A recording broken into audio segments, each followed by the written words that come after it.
Ellen is such a worthless dumbass next month. We're finally getting rid of her. Mark my words, she has absolutely no idea what's coming." The voice on that video was unmistakable. It was Daniel Carter, my boss for the past 20 years. I stared at my phone screen, feeling a sudden chill as my fingers tightened around its cold edges. The video was brief, barely 30 seconds long, yet it burned into my mind. Daniel at the company's annual staff party, a whiskey glass loosely held in his hand, surrounded by a sea of laughing coworkers, people I had worked side by side with for decades. Some of them laughed along, others shifted awkwardly as if uncomfortable, but no one said a word in my defense. The clip had arrived late last night from Liam, a junior analyst I had taken under my wing since his first day at the firm. His message was simple, but loaded. "I thought you should see this before Monday."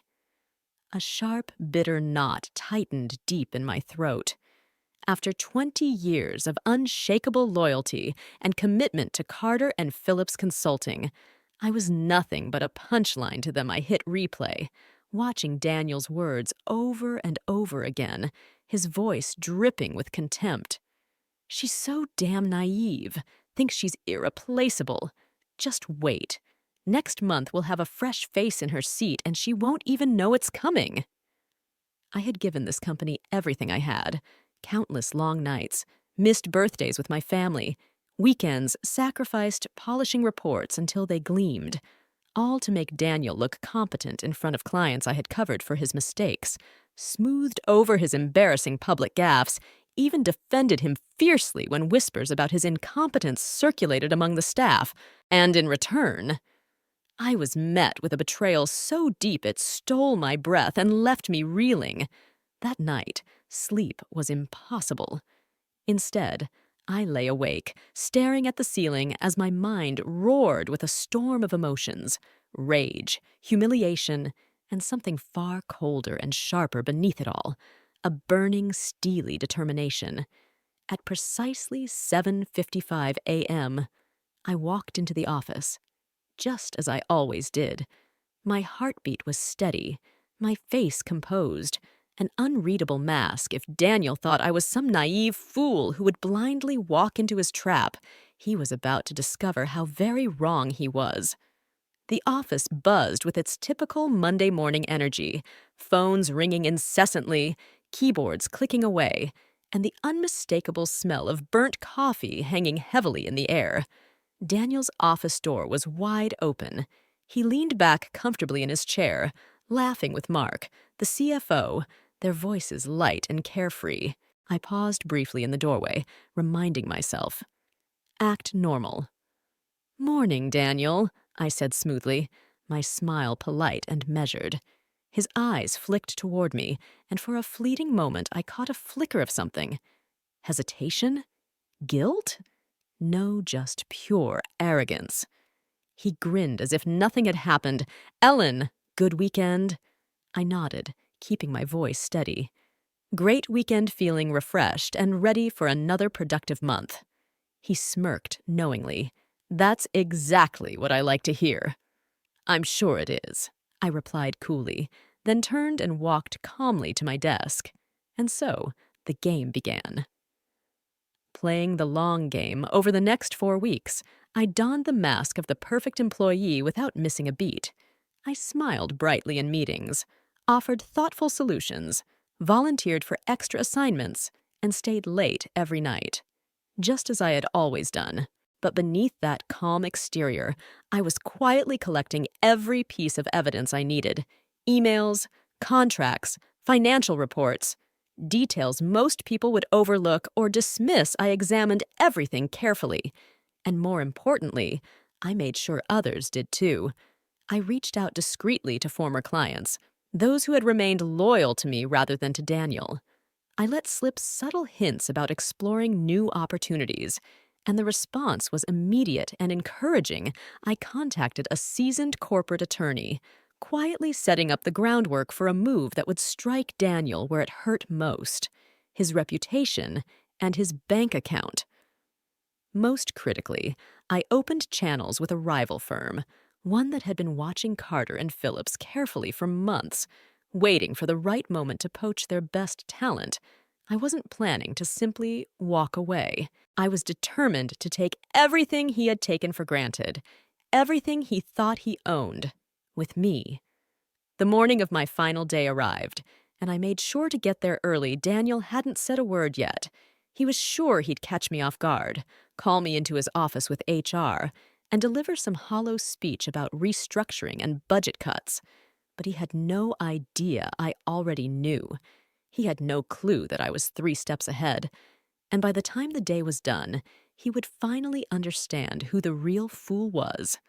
I watched him from across the office, my polite smile carefully masking the storm swirling just beneath the surface.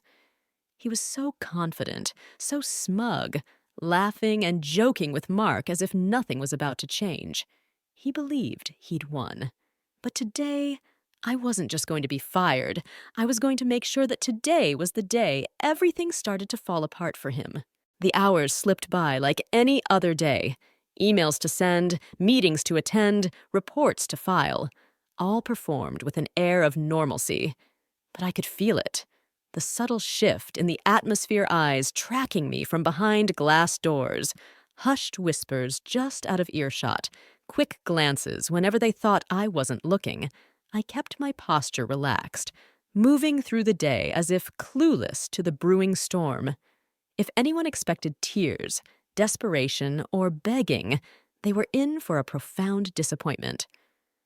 At exactly 3 p.m., I saw Denise from HR step into Daniel's office, her face carefully neutral, avoiding any eye contact with me. A few minutes later, my phone lit up with a message. "Daniel Carter, please come to my office at 3:30. There it was. The moment had arrived. I exhaled slowly, standing and smoothing my blouse with steady hands. Showtime.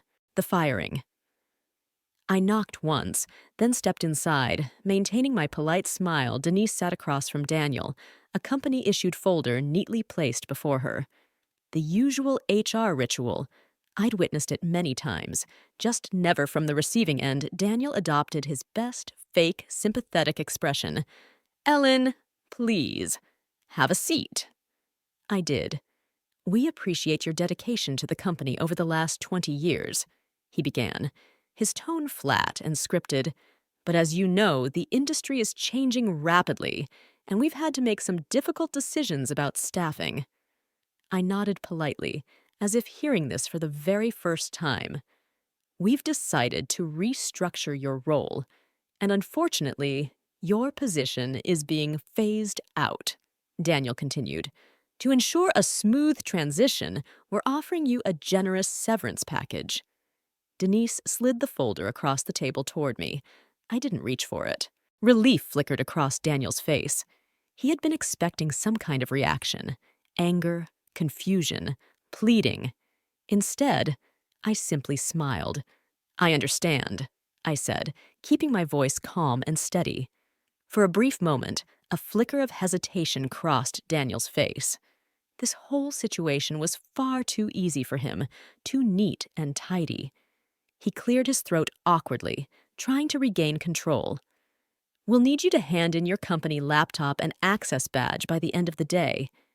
And of course, we ask that you sign a non-disclosure agreement regarding all company operations." "Of course," I replied smoothly. They wanted to make sure I left without causing a scene, quietly and without fuss. But I kept my silence, watching closely, waiting for the right moment. Then Daniel leaned forward just a little, his voice dropping to a fake tone of sympathy. "I know this must be hard for you," he said, his words dripping with false concern. "But you're talented, Ellen. I have no doubt you'll land on your feet." "Oh, I know I will," I responded, tilting my head with a slight knowing smile. "Just to be clear, this decision is final, right?" Daniel blinked, momentarily thrown off guard. "Yes, absolutely," he said, a bit too quickly. "Perfect," I said, standing. "I'll get started on wrapping up my work." Daniel nodded eagerly, clearly relieved to be done with this uncomfortable moment. We appreciate your professionalism," he added. I collected the folder Denise slid toward me, gave them both a pleasant smile, and turned to leave the office. And as I stepped out, a heavy weight, the burden of 20 long years, lifted from my shoulders. Because now I was free to set everything aflame. The setup.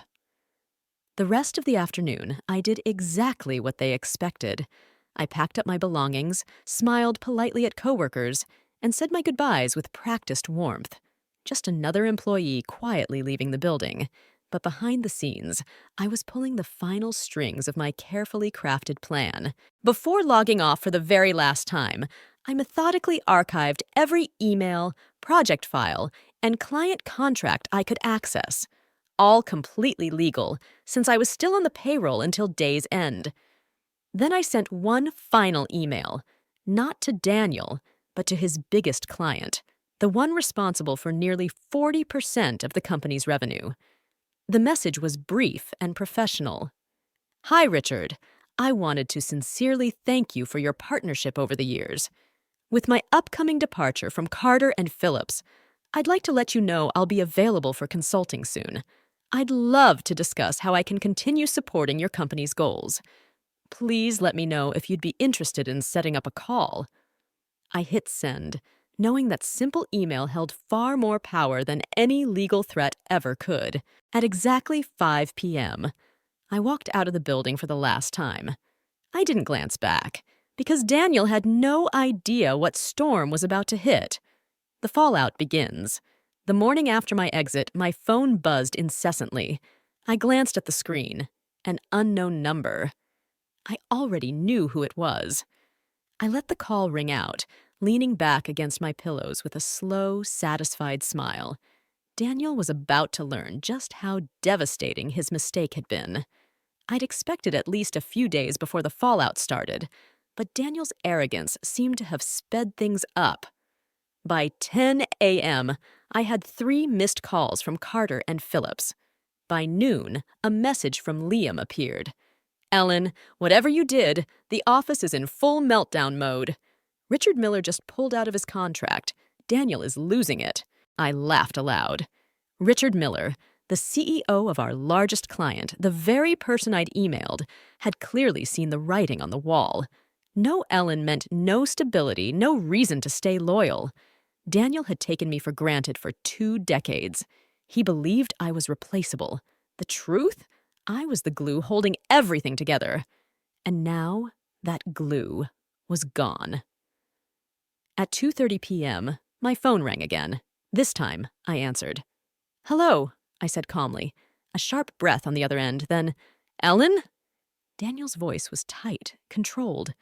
I just heard about Richard. He mentioned you reached out." "I did," I said simply. Silence followed. Daniel wasn't used to me being so unfazed. "Listen," he tried, forcing a nervous chuckle. "I think there's been a misunderstanding. Richard thought you were leaving to work elsewhere. He got spooked. I'd like to clear things up." Ah, there it was. He wanted me to fix his mess. I leaned back in my chair, twirling a pen between my fingers. "Daniel," I said smoothly, "you told everyone I was a worthless dumbass who wouldn't see it coming. Why exactly would you need me now?" Silence. His breathing grew shallow. He knew exactly what I meant. "Ellen," he started again, slower, more cautious this time. "You know that was just office banter."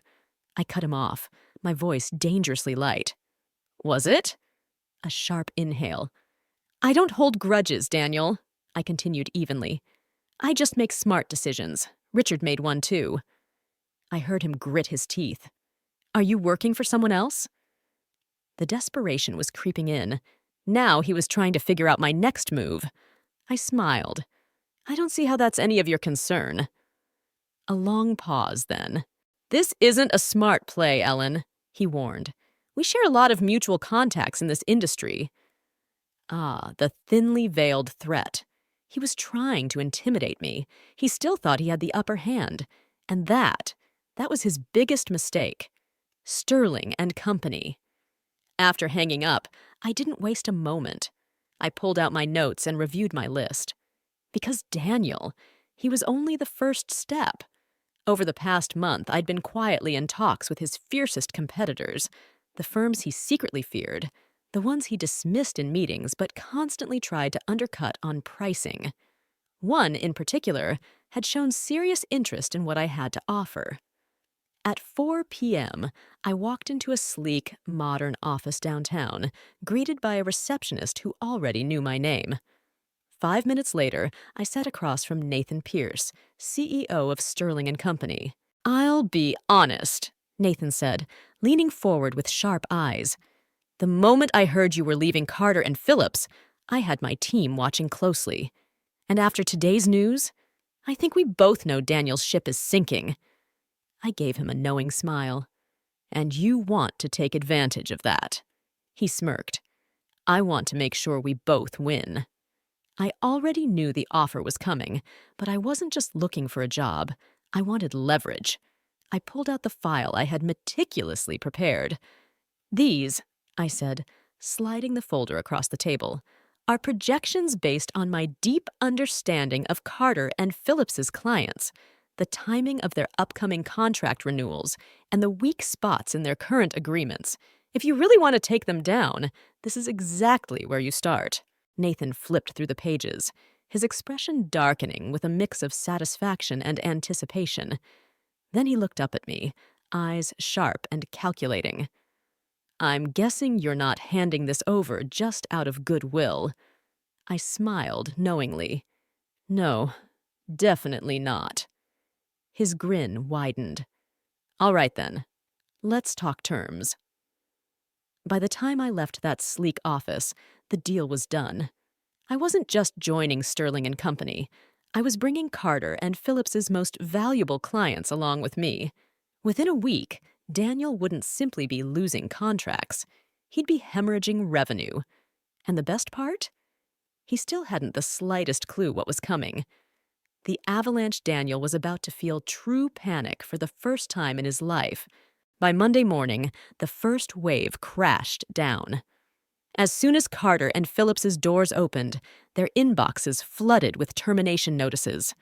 3 major clients, those I had managed personally for years, had already decided to jump ship. Sterling and Company had moved faster than Daniel could have ever imagined. And me? I was watching the battlefield from the other side, a calm observer of the chaos unfolding. At 8:15 a.m., Liam's text buzzed through. "Holy shit, Ellen! Daniel just stormed into the main office. He looks like a man on the edge. I swear, he's about to blow a gasket." I smirked. Good. Daniel had been so arrogant, so sure that I was just another disposable employee. But now, he was learning that losing me wasn't a mere inconvenience. It was a full-scale disaster. By 9 a.m., the cracks were turning into gaping fractures. Mark, the CFO, had barricaded himself in his office, frantically crunching numbers to assess the damage.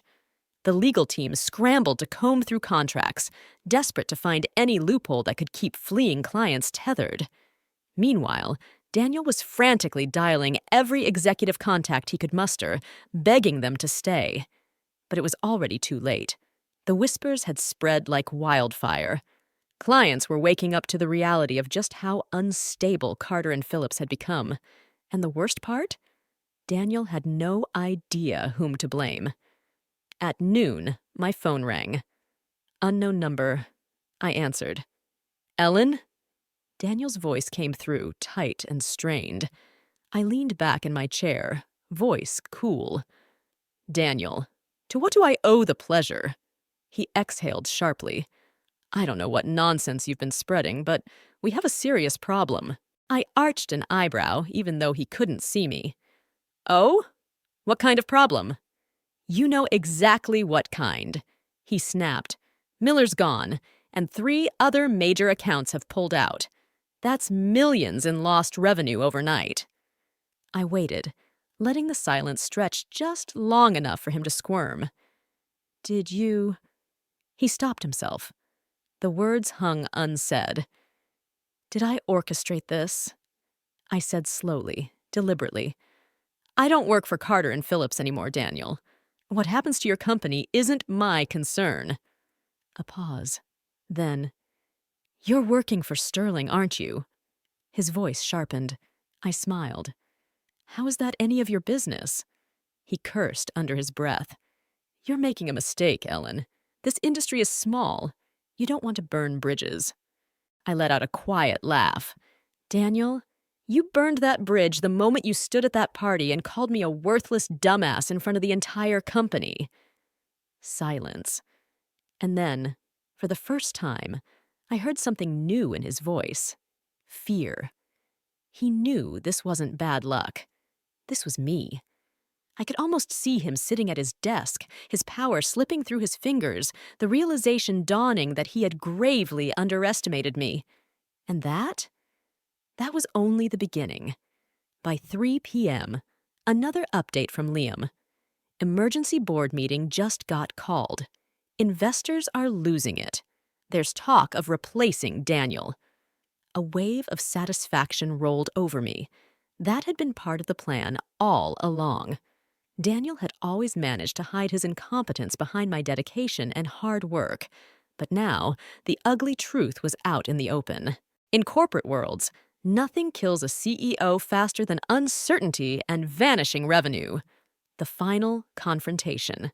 The next morning, I made my last move. I walked into Carter and Phillips, not as an employee, but as a warning. The office was eerily silent. The usual hum of energy had been replaced by a tense heaviness you could almost slice through. People glanced at me as I passed, whispering behind their screens. They knew. They all knew. Finally, I reached Daniel's office. I knocked. "Come in," he grunted. I stepped inside. Daniel sat slumped at his desk, his tie loosened, dark circles under his eyes. His usual cocky arrogance was gone. I closed the door and took a seat across from him, mirroring the position we'd shared just a week earlier when he'd fired me. "How's it going, Daniel?" I asked lightly. His jaw clenched. "Cut the crap, Ellen. What do you want?" I tilted my head, smiling softly. "Me? I just wanted to see how you were holding up." He let out a bitter laugh. "Oh, you know exactly how I'm doing." I smiled again. I did. He took a deep breath. "Look, if there's any way to fix this, to make it right, what would it take?" "Ah, desperation. Surrender." I leaned forward slightly, my voice soft but firm. "There's no fixing this, Daniel." His expression hardened. "You think you've won." I stood, smoothing my blazer. "I don't think I've won. I know I have." Before walking out for the final time, I turned back and said the last words he never expected. "Enjoy unemployment, Daniel." And with that, I walked away, leaving him to face the ruins of the empire he once believed was untouchable. The headlines. Daniel thought he could contain the damage. Thought a few phone calls, some damage control, and a handful of empty promises would staunch the bleeding. But the headlines told a different story. But by the week's end, Carter and Phillips wasn't just losing ground. It was hemorrhaging badly, bleeding clients and credibility faster than anyone could patch it up. And now, the entire business world was witnessing the collapse unfold live. Friday morning's headlines blasted across every major outlet. Carter and Phillips faces. Major client exodus, CEO under intense scrutiny. Sterling and Company secures key contracts in strategic takeover. Is this the beginning of the end for C&P? Executive shakeup looms. Investor confidence crumbles in Daniel Carter's leadership. Every financial blog, corporate newsletter, and market analyst was dissecting the fallout. Meanwhile, I sat comfortably in my pristine new office at Sterling and Company, sipping coffee and watching the empire Daniel had arrogantly built, fueled in no small part by my sweat, turn to dust before my eyes. At 10 a.m., my phone buzzed with a message from Liam. "You won't believe this. Emergency investor meeting called. Word is they're pushing Daniel out." Leaning back in my chair, I allowed myself a satisfied smile, just as I'd predicted. By early afternoon, the board convened for an emergency session. The room was packed, every senior executive, every influential investor, and of course, Daniel himself. The past week had seen him unraveling, desperate to extinguish flames racing out of control. But the board had reached its breaking point. "Gentlemen," Daniel began, forcing his usual confident grin, "I know things look shaky right now, but I have a plan in place." "Daniel," one of the board's senior members cut in sharply, "we've already consulted with the top investors. This decision is final." The confident smirk dropped instantly from Daniel's face. "We're hemorrhaging clients. Our stock has plummeted 23%, and Sterling and Company has outplayed us at every turn. Are you even aware of how deep the damage goes?" Daniel's face darkened, his voice defensive. "You're blaming me for this?" A harsh laugh came from across the table. "You let go the one person holding this company together," another board member said pointedly, "and now she's using everything she built here to dismantle you." Daniel's fists clenched tightly. He knew exactly who was responsible. The worst part? He was powerless to stop it. At 3 p.m., an internal memo circulated. "Effective immediately, Daniel Carter has resigned as CEO of Carter and Phillips Consulting. An interim leadership team will be announced shortly." I reread those words twice, letting the weight of it all settle. Daniel Carter, toppled, dismissed, publicly disgraced. Everything he'd worked decades to build had crumbled overnight. And yet, somehow, it still wasn't enough. The last-ditch email at 5:30 p.m., an email arrived from Daniel Carter. Subject: Let's talk. I knew this would be good. I opened it to read. "Ellen, it's clear things have spun out of control. We may not have always agreed, but we worked together for a long time. I know you're behind this, and it's time to move past it. Let's meet." Desperation dripping from every word. Predictable. Pathetic. I hit reply and typed, "Daniel, there's nothing left to discuss. Like I said, this isn't fixable. Have a good weekend." Sent. And just like that, I closed the final chapter on Daniel Carter's career. But for me, my story was just getting started. A fresh start. The storm passed. Daniel Carter's reign was over, his empire shattered, his reputation destroyed, and Carter and Phillips? A sinking vessel barely staying afloat. But I was just beginning. Monday morning, I strode into Sterling and Company's headquarters as their newest senior partner, earning the role not through office politics or favoritism, but through pure expertise and results. Nathan, the CEO, welcomed me in the executive lounge with a firm handshake. "Glad to have you on board, Ellen," he said. "From what I hear, you've already shaken things up." I smiled. "Efficiency is my specialty," he chuckled. "Good. Exactly what we need. The clients you brought over trust you, and more importantly, they're eager to grow." I nodded, feeling a rush I hadn't experienced in years. Hope, control, possibility. This wasn't just a new job. It was a new chapter. I should have expected Daniel wouldn't vanish quietly.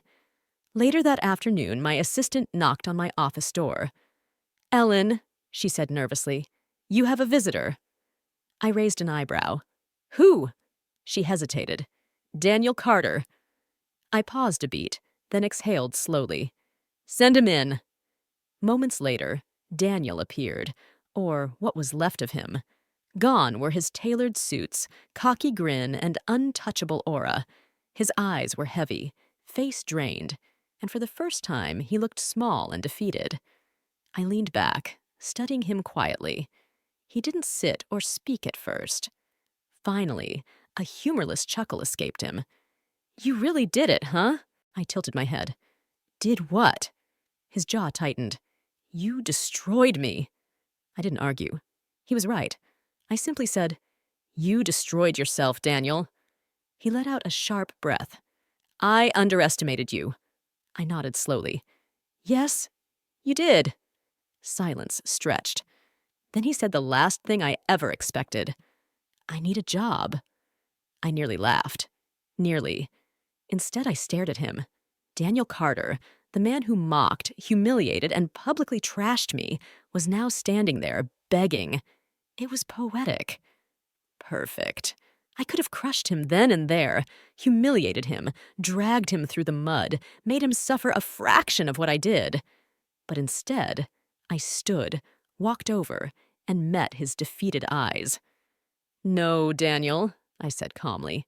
"You don't need a job. You need a lesson." His eyes darkened, but he said nothing. I smiled coldly, knowingly. "Good luck, Daniel." Then I turned and walked back to my desk, dismissing him for good. The sweet taste of victory. That night, I sat alone in my new office, gazing out over the city skyline. Everything felt different now. For the first time in 20 years, I wasn't someone's employee. I was the one in charge. My mind drifted back to that humiliating night, the video, the laughter, the betrayal. Now, I was no longer just Ellen, the expendable worker. I was Ellen, the woman who built her own future. The woman who showed that loyalty should never be wasted on those who don't deserve it. The woman who finally understood her own worth. I smiled softly, raised my glass of wine, and whispered the words Daniel Carter never saw coming. "I win."